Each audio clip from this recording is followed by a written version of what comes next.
कानून बनाने वाला इतना इंटेलिजेंट था, उसने बहुत सोच समझ के कानून बनाया था। वो कहता दहेज लेना और देना दोनों अपराध है। लेकिन अगर आप पूरे हिंदुस्तान की बात करें, लाखों केस दर्ज हो चुके हैं। मैं देख रहा था एक बार 80 लाख के करीब तो है जो वैसे केस दर्ज हो चुके हैं, और बाकी जो अलग अलग तरीके से जो अवैध वसूली हुई, इनडायरेक्ट हुई, जो ऑन रिकॉर्ड नहीं आई, उसका हिसाब तक है नहीं, वो तो बहुत बड़े लेवल पे जा चुका है। तो मांगने का तो करते नहीं जी, दहेज मांगा, प्रताड़ित किया, लेकिन दहेज देने का नहीं करते। और कुछ लोगों ने कोशिश भी की, कोर्ट उस पर कार्रवाई नहीं करता। कानून बनाने वाले इंटेलिजेंट, अगर दहेज मांगना प्रूव भी हो जाए तो भैया 3 साल की सजा, दहेज दिया क्यों, उसमें 5 साल की सजा। लेकिन उस अवैध वसूली को बढ़ाने के लिए दहेज दिया क्यों, उस पर कार्रवाई नहीं करते। पहली बात तो वकील केस नहीं डालेगा, वकील हमेशा काम करेंगे सिर्फ जहां से उनका फायदा, उनका पैसे कैसे आए। अगर केस डालेंगे तो भैया कोई कार्रवाई भी कर देगा, जैसे एक आदमी कार्रवाई होती है वो नहीं करते, तो उसकी वजह से अवैध वसूली को बढ़ावा मिला। तो ये आप इस भ्रम में ना रहें कि आपको न्याय मिलेगा, ये सोच समझ ले भैया, कोर्ट में न्याय नहीं अपना। इसलिए एक इलाहाबाद हाई कोर्ट के जज ने कहा भी था कि सुधर जाओ, कि अगर लोगों को यहाँ न्याय नहीं मिलेगा तो लोग गुंडे बदमाश के पास जाएंगे, और वहां जाना सस्ता पड़ा है। कोर्ट में जा जो जिस हिसाब से आपका एक्टोर्शन होता है, आपका काम धंधा परेशान होता है, आपको न्याय नहीं मिलता, उसकी वजह से जो बीमारियां लग जाती है लंबे समय प्रताड़ित रहने की वजह से, उसका अगर नुकसान कैलकुलेट करें तो उसमें जो ले दे के निपटाते हैं वो उनका, मैं समझता हूँ, सस्ता पड़ता है। इसलिए लोग पैसे दे के निपटाते हैं, और उसी की वजह से अवैध वसूली गैंग बढ़ा है। अब ये जो गैंग बना हमारे डाइवोर्स का, मैं देख रहा था 40% रेट से बढ़ रही है, क्योंकि लोगों को मिल गया, पैसा मिलेगा। अब जिसको फ्री का चाहिए वैसे कमाने में 10,000 की नौकरी में जोर पड़ता है। अब वो बंदा डालता है, उसको 10-5 लाख आसानी से मिल जाते हैं, ज्वेलरी के आजकल 10 लाख भाई उधर से मिल गया। और फिर इधर से कहते हैं मेंटेनेंस भी दो जी, मेंटेनेंस नहीं है तो उनको जेल डाला जाएगा, या फिर भैया 10-20 लाख रुपए, वो उसकी जो भी बजट उसकी गुंजाइश है, प्रॉपर्टी कैलकुलेशन सारी हो जाती है, उससे इतना मांग देंगे, उसको चुकाने उसको लोन तो लेना पड़ता है। तो अब ये जो डाइवोर्स इंडस्ट्री, इसका सिर्फ डाइवोर्स तक नहीं, सिर्फ परिवारों को तोड़ने का। अब डाइवोर्स होगा, तनाव बढ़ेगा, वकीलों की तो कमाई होगी। अब ऑन एन एवरेज 8 से 9 केस डलते हैं बंदे के। अब उसमें एक वकील कम से कम 50,000 फीस लेता है एक केस की, तो 5-7 लाख उधर गया, प्लस दूसरा आने जाने खर्चा, काम धंधा था, तो मोटा मोटा 20 से 25 लाख रुपए एक एवरेज फैमिली का बर्बाद होता है। और बाकी लेन देन का है, कितने में क्या होता है वो अलग है। इधर से अब लंबे समय तक जब फैमिली तनाव में रहेगी, बहन का नाम लिखवा दिया, माँ का नाम लिखवा दिया, उल्टे सीधे आरोप लगा दिए, कई तो बेचारे सदमे में दुनिया से चले गए। उनको हेल्थ के कंसिक्वेंसेज होंगे आने वाले टाइम में। इस समय जो जितने भी हेल्थ की समस्याएं बढ़ रही हैं, जितने भी न्यूरो की, साइकेट्रिक प्रॉब्लम, मेंटल हेल्थ की, और जितनी बड़ी बीमारियां आ रही है वो सारी यहीं से आ रही हैं। लंबे समय तक जब आप तनाव में रहोगे, रिश्तों में खोखलापन रहेगा, आप कितना अच्छा पहन लें, कितना अच्छा खा लें, वैसा भी बीमारी लगे। और ये बीमारी इतनी खतरनाक है, अगर आप किसी भी थोड़े से बड़े हॉस्पिटल में चले गए तो भाई साहब वो बर्बादी होती है जो आप सोच नहीं सकते। आप किसी जानकार रिश्तेदार के साथ हो तो उससे जाके देखना, ये जो 1-1 करोड़ रुपए मेडिक्लेम वाले ना, 1 करोड़ रुपए हर एक का मिलता है, मुश्किल से 1% होंगे इंडिया में जिनका 1 करोड़ मेडिक्लेम हो। 1 करोड़ भी 1% में ज्यादा बता दी, तो उनके साथ भी इतना खतरनाक खेल हो रहा है। तो आप इस भ्रम में ना रहें। तो ये सब जो बर्बादी है, ये सब वकीलों की कमाई बन रही है, पुलिस की कमाई बन रही है, जज अवैध वसूली कर रहा है, शोषण किन का हो रहा है, आम परिवार में। तो परिवारों को तोड़ने के लिए सारा करना खेल चल रहा है, औरतों को मोहरा बनाया जा रहा है। तो सबसे बढ़िया इसका समाधान क्या है शोषण से बचने का? भाई साहब शादियां मत करो। शादियां करोगे तो उसमें तालाब लगाना, आपका सिर्फ आप नहीं, आपका पूरा परिवार बर्बाद होगा। मर्डर डकैती में कुछ भी नहीं है। मर्डर में तो क्या है, एक बंदा है जेल चला, कोई दिक्कत नहीं है।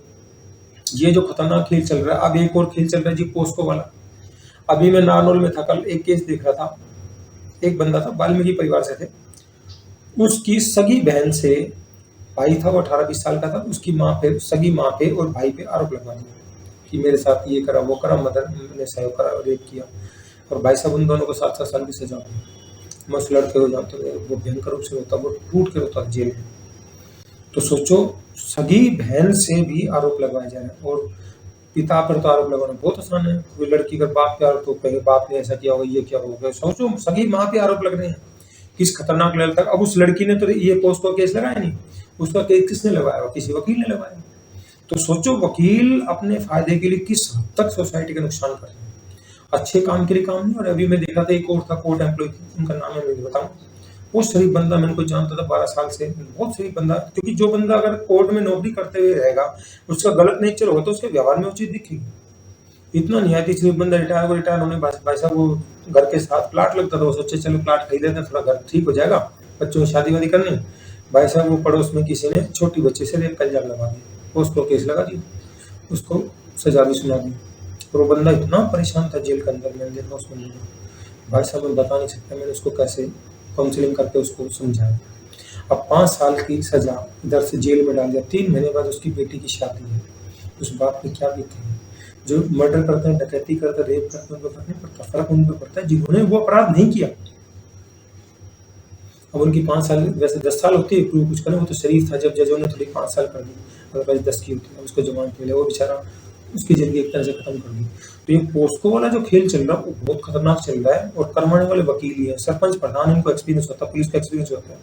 तो भाई साहब, जितने भी आप लोग हैं ना जो आप आसपास सोसाइटी में सोच रहे हैं, सोच समझ के रहें, औरतों से बच के रहें, औरतों को अपने यहाँ पर नौकरी देने से भी समझ सावधानी रखें, और कभी भी आपको किसी भी तरीके से आप खुल जा सकते हैं। आपका दुश्मन उस औरत के माध्यम से सिर्फ इल्जाम लगाएगा। आप पे अगर पोस्को का इल्जाम लगा दिया, कोई SC ST औरत से इल्जाम लगा दिया छोटी एज की, तो भाई साहब खतरनाक खेलेंगे, आप सोच भी नहीं सकते, आपकी वो बर्बादी हो, क्योंकि 10 साल जाल देंगे, 3 साल तक बेल नहीं हुई, 3 साल में तो आप ऐसा कुछ लूट खाएंगे। और सारा जो गैंग है, अभी मैं अलवर के साइड का देख रहा था, अलवर भरतपुर में ऐसे बहुत सारे केस हो रहे हैं, मतलब मामला कुछ और है, बना कुछ और दिया। दहेज में तो एक ही बंदा बाहर रह के डर लेता, 2-4 दिन में जमानत हो जाती है, लेकिन ये पोस्को वाला तो और भी खतरनाक खेल कर दिया, और जो करने वाले उनको न्याय नहीं मिल रहा। कर रहे अभी मैं राजस्थान का केस देखा था, 7-8 लोग थे, वो उनके पास वो थी टाटा सुमो, और वो टेम्पो में जा रही थी लड़की, वो 6-7 सवारी बैठी थी, और टेम्पो को रुकवाया, और टेम्पो में से उस लड़की खींचा और ले गए, वो चिल्लाते रहे, कुछ नहीं हुआ। और वो इनकी इतनी हिम्मत कैसे बढ़ गई? पुलिस देखती नहीं, सब कुछ होता है, लेकिन कहेगी पुलिस कुछ करती नहीं, क्योंकि उनको पता है सब कुछ पैसे से बिकता है। तो जो असली अपराधी है उसका बिगड़ नहीं रहा। यूपी में रोज मैं केस देख रहा हूँ, लोगों को सरेआम मार रहे हैं, मतलब जानवर से बुरा हाल है, और उनको शर्म, क्योंकि उनको इसलिए मार रहे हैं, उनको पता हमारा कुछ बिगड़ना नहीं। अगर उनको एक्चुअल में कार्रवाई हो जाए तो भाई साहब अपराध बंद हो जाए। तो ये पॉलिटिकल संरक्षण होता है, इसीलिए अपराध होते हैं। शरीफ लोग हमारे आप जैसे करते नहीं, शरीफ लोगों को इसलिए फंसाया जाता है, भैया फंसे देंगे कि कई लोग परेशान रहेंगे। ये बनाने का जो पर्पज था, ये न्याय देना नहीं था, ना ही वुमेन एम्पावरमेंट था, ये वुमेन एम्पावरमेंट की आड़ में लोगों को कमजोर करना है, ताकि कमजोर और डरे हुए आदमी पे हम राज कर सकें। तो बहुत खतरनाक साजिश है। तो भाइयों सावधान रहो, आजकल जो चारों तरफ माहौल चल रहा है, समाज सेवा के चक्कर में ना पड़े, औरतों से दूरी बना के चलें। कभी भी कोई भी औरत सिर्फ इल्जाम लगाना आपके लिए वो जानलेवा साबित हो सकता है, आपके परिवार के लिए जानलेवा साबित हो सकता है। इसीलिए लोग सुसाइड कर रहे हैं। तो आपका पास इतना पैसा नहीं होगा, पैसे वाले को बेल मिल जाएगी, मर्डर कर भी आपको बेल भी नहीं मिलेगी, क्योंकि आपके पास पैसा नहीं है। ऐसे ऐसे लोग हैं जेलों में जिनकी बेल होगी, हाई कोर्ट से उनको जमानत नहीं है, 2-2 साल, 1-2 सालों की बंद है। तो ये सिचुएशन बहुत नाजुक हो गई है। सोसाइटी को उस सिचुएशन से बचाने के लिए शादियों में चक्कर में ना पड़े, माँ बाप के दबाव में ना आए, क्योंकि उनका जमाना अलग था, उनको इस दर्द का एहसास नहीं है। उनको समझाएं, और ये ना देखें कि हर चीज ठोकर खा के सीखनी है। बोले शादी जरूरी थी ना, सबके साथ ऐसे होता भैया, वो कहते थे, लेकिन अब वो जो आ रही, जो बहुत सारे लोग तो घुट घुट के जिंदगी जी रहे, मुश्किल से 5% ऐसे हैं जो सही तरीके से जिंदगी जी पा रहे हैं। बाकी भैया मोर देन 80% लोग ऐसे फैमिली के इश्यूज की वजह से कह नहीं पा रहे, लेकिन अंदर उनकी घुटन बहुत खतरनाक लेवल पे जा रही है। जो कह नहीं पा रहे, कह नहीं पाने से ही गड़बड़ हो रही है। अगर वो शेयर कर ले तो कोई दिक्कत ना हो। तो रिश्तों में खोखलापन के लिए हमने अलग अलग ऑनलाइन कोर्स इसलिए बनाया कि लोगों को उस सिचुएशन से बचाया जा सके।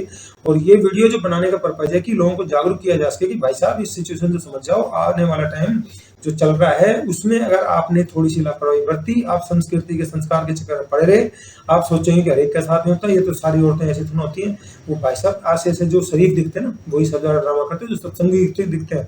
क्योंकि ऐसे लोग जो होते हैं नाटकबाज बहुत मिलेगा जी, हम भी सत्संगी हैं, वो ड्रामा करेंगे धर्म के नाम पर, उनका असली चरित्र कुछ और होता है। वकील उल्टे सीधे पैतरे सिखाए। तो समाज को तोड़ने में सबसे ज्यादा जो योगदान है आज के दिन वकीलों का, और इधर से जजों का। इसलिए लोग वकीलों के, पुलिस के घर में रिश्ता नहीं करते जल्दी से।